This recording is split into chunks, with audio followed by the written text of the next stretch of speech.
Christian जीवनको रहस्य आफूले बुझ्नुको साथसाथै अरूलाई बुझाउन सक्नु यो जीवनको धेरै ठुलो उपलब्धि हो र सेवकाईमा लागेको थुप्रै वर्ष भयो अथवा विश्वासी जीवन सँगसँगै सेवाको जीवन पनि अपनाएको कारण हेर्दाखेरि थुप्रै जसो लाग्छ, तर खासै त्यति धेरै त होइन।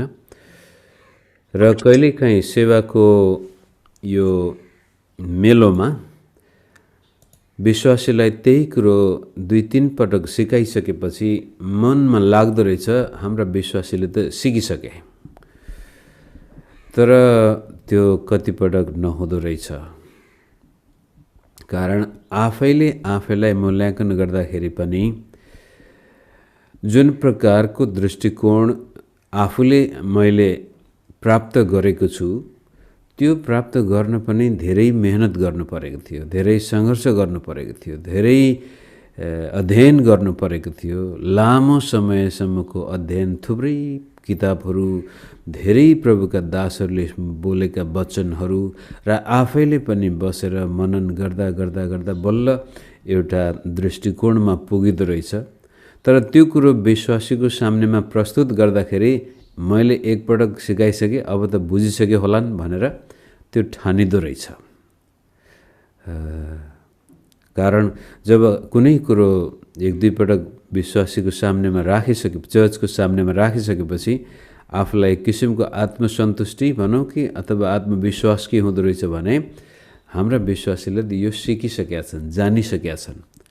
तर विश्वासी मित्रको जीवन जिउने शैली र त्यसपछि उहाँहरूको विश्वास, आफ्नो विश्वासलाई प्रस्तुत गर्दाखेरिको अभिव्यक्ति हेर्दाखेरि बल्ल थाहा हुन्छ, ओहो मैले त सिकाउनै सकेका रहेनछु, अझै पनि यहाँनिर यति कुरो हेर्न बाँकी नै रहेछ, देख्न बाँकी नै रहेछ भनेर बल्ल महसुस हुन्छ। र त्यसपछि कहिलेकाहीँ चित्त पनि दुख्छ, होइन, यत्रो सिकाउँदा पनि विश्वासीले किन सिकेन?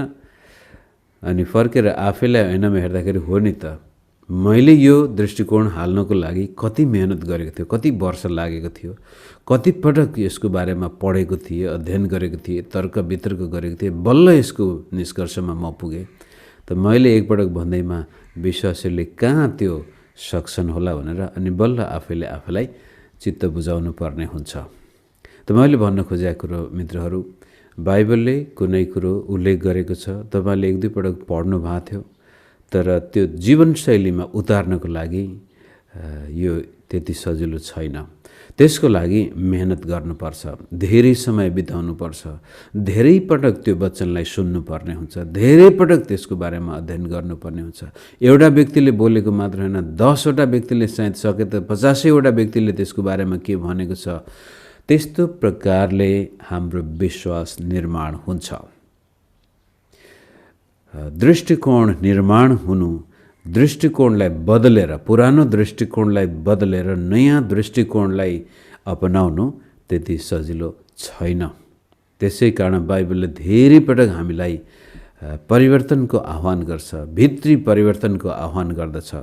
तर एउटा आशा लाग्दो कुरो के छ भने हामीलाई परिवर्तन गर्न परमेश्वरको शक्ति हामीभित्र काम गर्नुहुन्छ।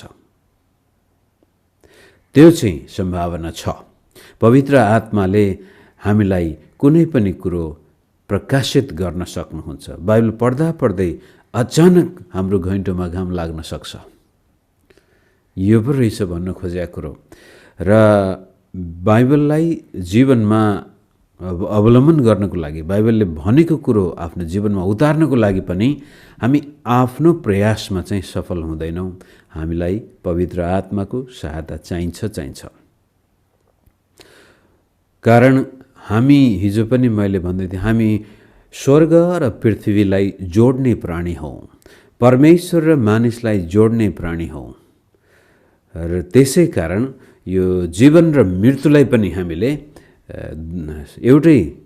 एउटा हातमा जीवन, अर्को हातमा मृत्यु बोकेर त्यसलाई पनि एकपटक अब पुनरुत्थानमा परिणत गर्नुपर्ने प्राणीहरू हामी भएको कारण हामीहरूको बिचमा पवित्र आत्माले काम गर्नुहुन्छ। र त्यसै कारण यो बाइबल महान विद्वानको लागि पनि बुझ्नै नसकिने किताब हो भने साधारण गाउँले विश्वासीको लागि पनि साह्रै अर्थपूर्ण किताब बन्न जान्छ। कारण परमेश्वरको आत्मा हामीमा काम गर्नुहुन्छ। रोमी 12बाट निरन्तर पावल प्रेरितले विश्वासीहरू बीचमा आत्मिक एकताको आह्वान गर्दै आउनुभएको छ। कारण रोमको मण्डलीमा विभाजनको समस्या थियो। यहुदी विश्वासीहरू र गैर यहुदी विश्वासीहरू बीचको बेमेल, मतभिन्नता, मनमुटाव पनि हुन सक्छ। तिनै कुराहरूलाई सम्बोधन गरेर 1 देखि लिएर 11 अध्यायसम्म परमेश्वरले हामीहरूको लागि गर्नुभएको महान मुक्तिको बयान गरिसकेपछि 12 देखि निरन्तर पावलले आह्वान गर्दैछन्, हे विश्वासी हो, अब चाहिँ यस्तो किसिमको जीवन बिताओ। अनि रोमीको पत्रबाट मैले मेरो विचारमा त अनलाइनमा नै पनि चाहिँ 3 पल्ट मैले प्रचार गरिसकेको हुनुपर्छ। र कहिलेकाहीँ यो करिब 2006-07 सालदेखि आजसम्म हेर्दाखेरि मैले हिजो मात्रै म हेर्दै थिएँ कि एउटा होल रोमीको किताबको पुरै विश्लेषणै यो त तेस्रो पल्ट हुँदै रहेछ। व्यक्तिगत जीवनमा त्यो कुरो लागू गर्न त्यति सजिलो छैन र यो तत्कालीन पनि हुँदैन। दिनको आत्मिक अनुशासन, त्यसपछि आत्मिक उत्तेजना, आत्मिक भोग, आत्मिक तिर्खा चाहना भएपछि बल्ल बाइबलले भनेअनुसारको जीवन हामी अगाडि जिउन सक्छौँ। तर हामीभित्र इच्छा शक्ति छैन, तिर्खा छैन, भोग छैन। बाइबल त पढ्छौँ, बाइबल पढ्नुको उद्देश्य पनि अब पढ्नै पर्यो। क्रिस्चियन भएपछि बाइबल पढ्नुपर्छ, यो बिना त हामी क्रिस्चियन जीवन जिउनै सक्दैनौँ भनेर पढ्नु र आफ्नो जीवनमा साँच्चै परमेश्वरको काम देख्नु, वचनले काम गरेको देख्नु, त्यो बेग्लै छ। त आशा छ मलाई हामी यो बिहान बिहानको डिभोसनमा यस किसिमले आउनुको मुख्य उद्देश्य हामी हाम्रो जीवनमा परिवर्तन चाहन्छौँ। हामी हाम्रो जीवनमा पवित्र आत्माको वास्तविक उपस्थिति चाहन्छौँ। यो पवित्र आत्माको मन्दिर हो भन्ने खाली एब्स्ट्र्याक्ट के भन्छ विचार मात्र नभएर अनुभव पनि हुनु पर्यो। पवित्र आत्माको उपस्थिति, पवित्र आत्माको अगुवाई, पवित्र आत्माको आवाज हाम्रो मगजमा, हृदयमा हामीले सुन्ने त्यो चाहना हुनु पर्यो। र त्यसपछि जब पवित्र आत्माले हामीलाई केही कुरो देखाउनुहुन्छ, बोल्नुहुन्छ, अगुवाई गर्नुहुन्छ, त्यसपछि त्यसलाई पालन गर्ने पनि चाहना हुनु पर्यो। म भन्छु जब हामी पवित्र आत्माको आवाजलाई हाम्रो हृदयमा साँच्चै पालन गर्दछौँ, त्यसले जीवनमा साह्रै गहिरो आनन्द ल्याउँछ। पवित्र आत्माको आवाजलाई सुनेर त्यसअनुसार चल्नुभयो भने जीवन अत्यन्तै सुन्दर र मिठासले भरिएको हुन्छ। यद्यपि भौतिक हिसाबले हामी अत्यन्तै दुःख कष्टमा पनि हुन सक्छौँ। जस्तै उदाहरणको लागि अब केशव आचार्य जेलै जाँदाखेरि पनि उनलाई हृदयमै यो स्पष्ट हुनु पर्यो कि हो, सुसमाचार प्रचार गर्नु गलत काम होइन, मैले गल्ती गरेको होइन, मैले त पवित्र आत्माको आवाजलाई सुनेर अगुवाई मात्रै गरेको हुँ। त्यसै कारण आज म यो सुसमाचारको लागि जेल जानु परेको छ भने त्यो भित्री हृदयबाट निस्कने आनन्द उहाँको जीवनमा आउँछ नै आउँछ। किनभनेदेखि बाइबलमा चेलाहरूले पनि प्रभु तपाईँको नाउँको खातिर हामी दुःख पाउन योग्यका भयौँ भनेर प्रशंसा चढाएको छ, धन्यवाद भएका छन्। यो क्रिस्चियन जीवनको रहस्य हो। जब हामी पवित्र आत्माको आवाजलाई जीवनमा सुनेर अगुवाई अनुसार चल्छौँ भने त्यो जीवन आनन्दले भरिएको जीवन हुन्छ। प्रभु येशू स्वयंले भन्नु, जब तिमीहरूलाई सताइनेछ, खेदो गरिनेछ, यो गरिनेछन्, तुच्छ ठानिनेछन्, हेला गरिनेछ, तब रमाओ। अनि त्यो रमाहट गर्न सक्ने शक्ति त्यति बेला मात्र हामीमा हुन्छ जब हाम्रो विवेकले हामीलाई दोष दिएको हुँदैन। जब हाम्रो विवेकले हामीलाई भनिरहेको हुन्छ हो तिमी सही बाटोमा हिँड्दैछौ, र त्यसपछि हाम्रो त्यो विवेकसँग वार्तालाप गर्ने परमेश्वरको आत्माले भन्दै हुनुहुन्छ तिमी परमेश्वरको सन्तान हौ, र तिनै पवित्र आत्माको सहायताबाट हामी परमेश्वरलाई पिता, अब्बा, पिता भनेर पुकारा गर्दाखेरि बस्न सकेका छौँ भने हामी आनन्दको गहिराइमा पुगेका हुन्छौँ। यो सम्भव छ। क्रिस्चियन जीवन यस किसिमको आनन्दले भरिएको सम्भव छ, कारण हजारौँ लाखौँ करोडौँ प्रभुका दास दासीले आफ्नो जीवनमा त्यो अनुभव गरेको छ।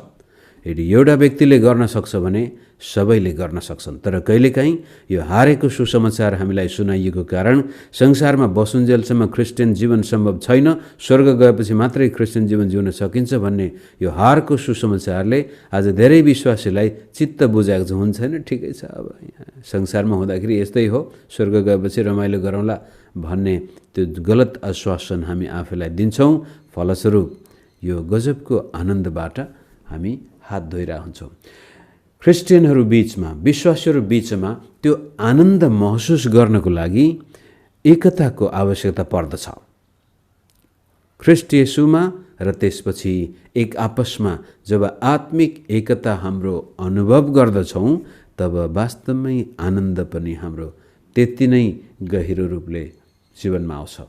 त्यसै कारण क्रिस्चियन एकता, विश्वासीहरूको एकता चाहिँ परमेश्वरको महिमाको लागि हुनुपर्ने हो। त्यही कुरो आज म रोमी 15 1देखि 6 पढेर सुनाउँछु। विश्वासमा दरिला हुने हामीले आफैलाई मात्र खुसी पार्ने इच्छा नराखेर दुर्बल मानिसहरूका कमजोरीलाई सहनुपर्छ। हामी 14बाट हेर्दैछौँ, दुर्बल कमजोर विश्वासीहरू र बलियो विश्वासीहरू बीचको मतभिन्नता। बलियोले कमजोरलाई तुच्छ नठानोस्, कमजोरले बलियोलाई न्याय नगरोस्। अब यो बलियो र कमजोर भन्ने बित्तिकै सोचाइमा चेतनाको कमी, विश्वासको कमी अथवा कुनै कुरो पढ्दाखेरि हो यो वास्तवमा यो केही पनि होइन भन्ने अवस्थामा एउटा पुगेछ भने अर्को होइन, यही नै सबभन्दा ठुलो कुरो हो भनेर मतभिन्नता आउन सक्छ, आइरहेको थियो। त्यति बेलामा यहुदीहरूले एक किसिमको मासु खानु हुँदैन भन्दै थियो भनेदेखि गैर यहुदीहरूले सायद यो खाँदा केही पनि हुँदैन इत्यादि। यी मतभिन्नताको बीचमा आत्मिक एकता कायम राख्नको लागि पावलले निरन्तर आह्वान गर्दै हुनुहुन्छ। र आज पनि जसले आफैलाई आत्मिक रूपले परिपक्व ठान्दछ, बलियो ठान्दछ, चेतनाको हिसाबले पनि आफू बलियो भएको छु भन्छ भने त्यसले कमजोर मानिसहरूको दुर्बलतालाई, कमजोरीलाई सहनुपर्ने हुन्छ। यो सहनुपर्ने भन्नाले के गर्ने, यस्ता त नआइदिए पनि हुन्थ्यो भन्नुको सट्टामा तिनीहरूकै फाइदाको लागि 2 पदले भन्छ, हामी प्रत्येकले आफ्नो छिमेकीको आत्मिक सुधार होस् भनेर तिनको भलाइको लागि तिनलाई प्रसन्न राख, खुसी पार आफ्नो छिमेकीलाई। त्यसको मतलब मानिसलाई खुसी पार्दै जिउनु भनेर यो जुनसुकै मानिसलाई म्यान प्लिजर भन्ने एउटा शब्द छ त्यो भन्न खोजेको होइन।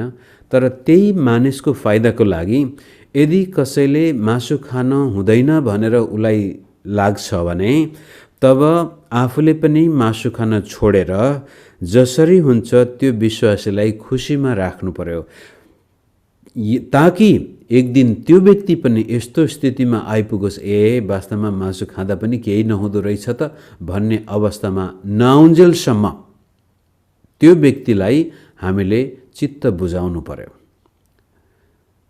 हाम्रो आफ्नो आत्मिक चेतना अथवा विकास अनि स्वतन्त्रताको प्रयोगबाट त्यसलाई चित्त नदुखोस्, यो प्रसन्न राखौँ, खुसी पारौँ, मतलब उसको चित्त नदुखाउँ, कसैको चित्त नदुखाउनु, कसैलाई ठेस नलाउनु भन्ने कुरा त 14को अन्तिमतिरै भनिसकेको छ।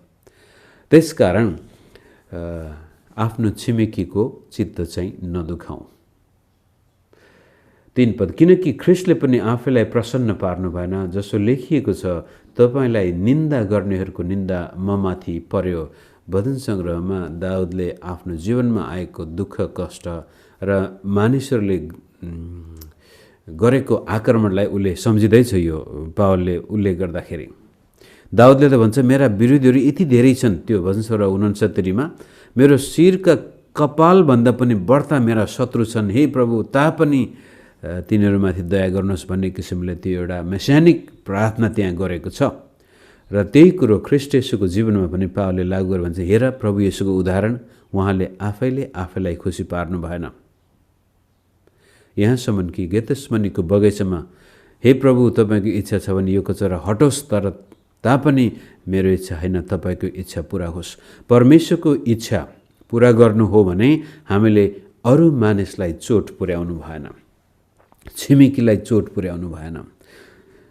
जसरी ख्रीष्टले क्रुसबाट पनि आफ्ना ती किला ठोक्नेहरूलाई, क्रुसमा झुन्ड्याउनेहरूको निम्ति प्रार्थना गर्नुहुन्छ र त्यो गर्न सकेको खण्डमा हामी साँच्चै नै परमेश्वरको महिमा गर्न सक्ने व्यक्ति बन्दछौँ भनेर 4 पदमा अघि लेखिएका कुराहरू हाम्रो शिक्षाको निम्ति लेखिएका थिए। यो चाहिँ भजन सङ्ग्रहबाट कोट गरेपछि फेरि त्यसको ऱ्यासनल उहाँले दिनुहुन्छ, यस उद्देश्यले कि पवित्र शास्त्रबाट आउने स्थिरता र उत्साहद्वारा हामी आशा प्राप्त गर्न सकौँ। दाउदको जीवनबाट, मूसाको जीवनबाट, अगमवक्ताहरूको जीवनबाट धर्मशास्त्र भन्ने बित्तिकै त्यति बेलाका विश्वासको निम्ति पुरानो नियम हो। उनीहरूले पुरानो नियमलाई जसरी आज हामी पुरानो दुवै नियमलाई बाइबल भनेर हेर्छौँ, त्यस्तै किसिमले त्यति बेलाका ख्रिस्टियनहरूको निम्ति धर्मशास्त्र भनेको नै पुरानो नियम। त्यसलाई पुरानो नियम त भनिँदैन थियो, व्यवस्था भनिन्थ्यो, अगमवक्ता भनिन्थ्यो, ज्ञानका किताबहरू भनिन्थे र समग्र हुँदाखेरि पवित्र शास्त्र अथवा पवित्र लेख भनेर उल्लेख गरिन्थ्यो। धर्मशास्त्रै अब हाम्रो भाषामा स्क्रिप्चर्स। त्यस किसिमले यो खण्डमा पावलले फेरि ख्रिस्टियन एकताको लागि आह्वान गर्दै हुनुहुन्छ। तर यो एकताको मुख्य उद्देश्य चाहिँ के रहेछ भने अब 5 र 6 पदमा हेरौँ। स्थिरता र उत्साहका परमेश्वरले तिमीहरूलाई ख्रिस्ट येशूसँग एक भएर एक अर्कासँग एक चित्तका भई जिउन देऊन्। यो एक किसिमको प्रार्थना हो र यो प्रार्थनामा आज्ञा पनि मिसिएको हुन्छ। यसलाई एउटा टेक्निकल भाषा चलाइन्छ अङ्ग्रेजीमा, नेपालीमा हामी के भन्छौँ त्यति थाहा भएन। स्पिच एक्ट थ्योरी एउटा यस्तो छ कि मैले प्रार्थना गर्दैछु भने वास्तवमा त्यो प्रार्थना परमेश्वरलाई सम्बोधन गरिएको भए तापनि त्यसमा मानिसलाई आह्वान गरिएको हुनसक्छ, मानिसलाई आज्ञा गरिएको हुनसक्छ, मानिसमा कुनै प्रकारको प्रतिक्रिया त्यसबाट आशा गरिएको हुन्छ। त्यसकारण यो बोल्नु नै काम। त यहाँ पनि त्यस्तै प्रकारले पावलले परमेश्वरसँग प्रार्थना गर्छ यो रोमका विश्वासीहरूमा एकताको लागि। अनि त्यो एकता यस्तो गजबले छ, पहिलो येशू ख्रिस्टसँग एक, त्यसपछि एक अर्कासँग एक। जबसम्म हाम्रो परमेश्वरसँगको सम्बन्ध ठिक हुँदैन तबसम्म विश्वासीसँग पनि हामी राम्रो सम्बन्ध कायम राख्न सक्दैनौँ। भने अर्कोतिर विश्वासीसँगको सम्बन्ध ठिक छैन भने यसले परमेश्वरसँग सम्बन्ध ठिक छैन भन्ने कुराहरू स्वतः प्रमाणित गर्दछ। बडो अप्ठ्यारो छ यहाँनिर, सुन्नुहोस्। परमेश्वरसँगको हाम्रो भर्टिकल रिलेसनसिप ठिक छ भने त्यसपछि बल्ल हामी मानिससँगको सम्बन्ध ठिक गर्न सक्छौँ। र यदि मानिससँगको सम्बन्ध हामीले ठिक गर्न सकेका छैनौँ भने कता कता परमेश्वरलाई बुझ्ने तरिका, परमेश्वरसँगको हाम्रो सम्बन्धमा समस्या छ। त यहाँनिर परमेश्वरको वचनले हामीलाई डिभाइन एन्ड ह्युमन युनिटीको लागि बोलाउँदैछ। परमेश्वरसँगको एकता, मानिसहरूसँगको एकता। यो एकदमै ठुलो रहस्य हो कि तपाईँ र म आज परमेश्वरसँग एक भएका छौँ। पवित्र आत्माको मन्दिर त हामी भन्छौँ, तर वास्तवमा त्यो धेरै गहिरो उद्देश्य हो, अर्थ लाग्ने वाक्यांश हो। पुरानो नियममा परमेश्वर अब्राहमसँग बोल्नुभयो। कसरी बोल्नुभयो? विभिन्न तरिकाले बोल्नुभयो। र करार बाँध्दाखेरि एउटा बादल नै अब्राहम बेहोस भएको बेलामा त्यहाँ उपस्थित, स्वर्गीय उपस्थित, ईश्वरीय उपस्थिति हुन्छ। पछि ती कुराहरू विभिन्न बलि चढाउँदाखेरि हामी स्वर्गबाटै आगो आएको देख्दछौँ। र पछि मूसासँग त्यो जलिरहेको पोथ्रोमा त्यो डिभाइन उपस्थिति आएको देख्दछौँ। बादलको खाँबो, आगोको खाँबो, त्यसपछि भेट हुने पालमा परमेश्वरको त्यस्तै उपस्थिति, सिनै पर्वतमा परमेश्वरको त्यस्तै उपस्थिति। अनि दाउद के भन्छ, सोलोमनले बनाएको मन्दिरमा प्रभुको त्यस्तै उपस्थिति। त्यसको मतलब परमेश्वर पुरानो नियममा मानिससँग एकदमै घनिष्ठ सम्बन्ध राखेर जानुभएको थियो। तर ख्रिस्ट येशूमा त्यो महिमा मानवीय रूप लिएर आयो। त्यो बादल, त्यो आगो, त्यो जुनसुकै प्रकारको स्वर्गदूतको होस् अथवा मानवीय रूप देखिएको भए पनि अब नयाँ नियममा ख्रिस्ट येशूमा पूर्ण रूपले मनुष्य त्यो महिमित रूप आयो। र त्यो येशूको मनुष्यत्वमा आज हाम्रो मनुष्यत्व पनि गाभिएको छ। र अहिले आएर तपाईँ र म त्यो परमेश्वरको महिमालाई बोक्ने व्यक्ति भएका छौँ। त्यस्तो गजबको आत्मिक रहस्य येशूसँग एक हुनु भनेको चाहिँ कहिलेकाहीँ डरलाग्दो पनि छ यो वाक्यांश। हामी परमेश्वर जस्तै भएका छौँ। हामीमा र हामी र परमेश्वर बीचमा त्यो एउटा मिस्टिकल भन्ने शब्द चलाइन्छ, आत्मिक एकता भएको छ। त्यसै कारण त एउटा क्रिस्चियन व्यक्ति जो साँच्चै येशूसँग एकतामा बसेको छ भने दुष्ट आत्माहरू भएको ठाउँमा ऊ केवल उसको उपस्थितिले मात्रै पनि त्यहाँ खैला बेला मचिन्छ। हामी साँच्चै नै त्यो स्वर्गीय परमेश्वरको महिमा बोक्ने माध्यमहरू हौँ। त्यसै कारण पहिला हामी येशू ख्रीष्टसँग एक भएर एक अर्कासँग एक चित्तका भई जिउन दिउन्, किनकि एकै मनका भएर 6 पदमा एउटै स्वरले हाम्रा प्रभु येशू ख्रीष्टका परमेश्वर र पिताको महिमा तिमीहरू गर्न सक। एकताको मुख्य उद्देश्य परमेश्वरको महिमा, परमेश्वरको राज्य खाना लाउनुमा पिउनुमा होइन, यो पवित्र आत्मामा, धार्मिकतामा, शान्ति, मिलाप, प्रेम इत्यादि थुप्रै कुराहरू हामी थप्दै जान सक्छौँ। ती सबैको मुख्य निष्कर्ष परमेश्वरको महिमा। दुःखलाग्दो कुरो इसाई समाजमा यो आत्मिक एकतालाई पनि दुरुपयोग गरेको छ धेरै पटक विभिन्न व्यक्तिहरूले। आउनुहोस् हामी आज नेपालमा एनसिएफको पनि प्रार्थना, सिएफएनको पनि प्रार्थना, जिएफएनको पनि प्रार्थना, एमएन के अब तपाईँ नाम मात्रै हरेक समुदाय छन्, हामी प्रार्थना गर्दैछौँ। तर ती प्रार्थना समुदायको पछाडिपट्टि जसले सुरु गरेको थियो उसको मनाशय के हो, उद्देश्य के हो? के साँच्चै परमेश्वरको महिमा हो? यदि साँच्चै परमेश्वरको महिमा गर्नु थियो भनेदेखि यी समुदायहरू एक अर्काका दुश्मन भएर त्यो एकअर्काका परिधिभित्र बसेर अनि होइन त्यो व्यक्ति हाम्रो ग्रुपको होइन, त्यो व्यक्ति फलानुको हो भन्ने आत्मा नै आउने थिएन। तर आज नेपालमा थुप्रै प्रार्थना गर्ने समुदाय छन् तर एकअर्कासँग दुश्मनी छ। यसको मतलब त्यो परमेश्वरको महिमाको लागि सुरु गरिएको आत्मिक एकताको प्रयास होइन, त्यो प्रार्थना पनि प्रभुको महिमाको लागि नभएर कता कता डर, त्रास, सरकारबाट आउने सतावटको डर अथवा कतिपटक त दातालाई खुसी पार्न हामी यस्तो गर्दैछौँ भनेर देखाउनको लागि पनि त्यस्ता एकताका कार्यक्रमहरू अगाडि सारेको कारण हाम्रो प्रार्थनाको जवाब कहिले आउँदैन।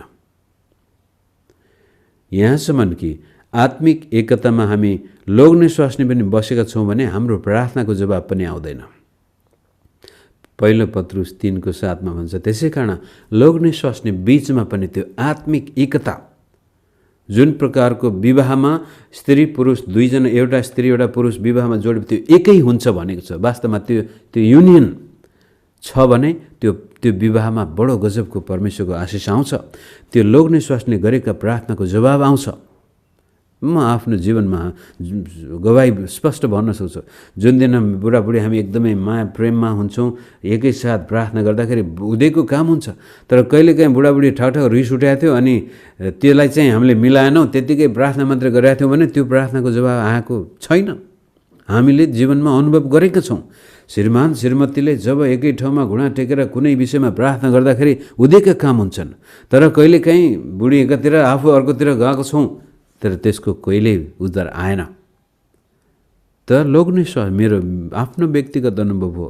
लोग्ने स्वास्नीमा पनि जब त्यो युनियन हुन्छ, शरीरमा मात्र नभएर आत्मिक युनियन हुन्छ, त्यसपछि त्यो परिवारमा प्रभुले उद्धारको काम गर्नुहुन्छ, आशिषको समय आउँछ भने त्यस्तै प्रकारले चर्चमा पनि विश्वासीहरूमा जब यो वास्तविक एकता, आफ्नो छिमेकीको फाइदाको लागि म चर्चमा आइरहेको छु, आफ्नो छिमेकीको आत्मिक उन्नतिको लागि म जीवन बिताइरहेको छु, आफ्नो छिमेकीलाई म खुसी पार्न भन्नाले त्यसलाई चिप्लो घस्न होइन कि उसलाई चित्त नदुखाउनुको लागि म सेवा गर्दैछु भनेदेखि त्यहाँ आत्मिक एकता हुँदैछ र त्यो आत्मिक एकतामा स्वर्गीय शक्ति आउनेछ र त्यो ठाउँमा परमेश्वरले आफ्नो महिमा प्रकट गर्नुहुनेछ।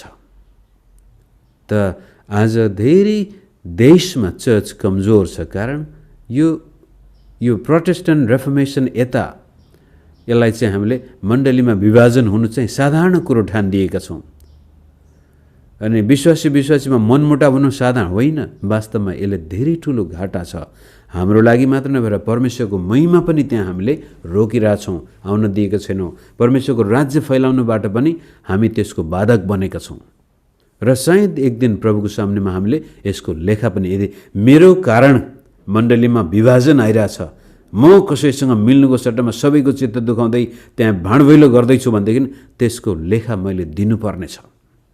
पावलले पहिलो कोरिन्थी 3 अध्यायमा प्रत्येक मेरो कामको अनुसार लेखा दिनुपर्नेछ। त्यो विभाजनको पृष्ठभूमिमा त्यो भनिएको हो। त्यस हिसाबले मित्रहरू, यो मण्डलीमा आत्मिक एकता कायम गर्नको लागि रोमी 12 अध्यायदेखि निरन्तर यो अगाडि गइ नै रहेको छ। कारण परमेश्वरको मुख्य उद्देश्य यो एकै मनका भएर एउटै स्वरले परमेश्वरको महिमा, मन मात्र नभएर आवाज पनि, यो स्वर भन्ने बित्तिकै हाम्रो बोली वचन, जिउने शैली, भाषा, पास्टरले एउटा उद्देश्य भनेको छ मण्डलीमा, विश्वासीले अर्कै गरिरहेछ। अगुवाहरूमा एउटा निर्णय थियो, विश्वासीमा अर्कै छ। मेलमिलाप छैन, बेमेल छ, भाषा एउटै, स्वर एउटै छैन, जसले गर्दाखेरि हामी परमेश्वरको महिमा गर्ने व्यक्ति हुनुको सट्टामा परमेश्वरको महिमामा आँच आउने काम गरेको पनि हुन सक्छौँ। त आज हामी प्रार्थना गरौँ, तपाईहरु मेरो जीवनमा पनि प्रभुको उद्देश्यको काम हामी भएको देख्न चाहन्छौँ भने आफ्नो तर्फबाट, मेरो तर्फबाट जसरी हुन्छ सबै मानिसहरूसँग शान्तिसँग बस्ने प्रयास गर्नु पर्यो। यहाँसम्म कि यदि शान्ति कायम गर्ने हो गर्नको लागि आवश्यक परेको खण्डमा म मेरो अधिकारलाई पनि प्रयोग नगरेर, मेरो ज्ञान बुद्धिलाई पनि प्रयोग नगरेर, मैले सोचेका विचार गरेका कुरालाई पनि पन्छाएर बरु कमजोर विश्वासलाई हुर्काउनको लागि, बढाउनको लागि, उनीहरुमा चेतना नआउन्जेलसम्म तिनीलाई सहेर बस्नु पनि सक्नु पर्यो। त्यसले हाम्रो जीवनमा अझ बढी परमेश्वरको महिमा आउनेछ र मण्डलीमा पनि प्रभुको महिमा आउनेछ र हाम्रो प्रार्थनाका जवाब प्रभुले समयमै दिनुहुनेछ। आउनुहोस् हामी छोटो प्रार्थना गरेर फेसबुकबाट बिदा हौँ।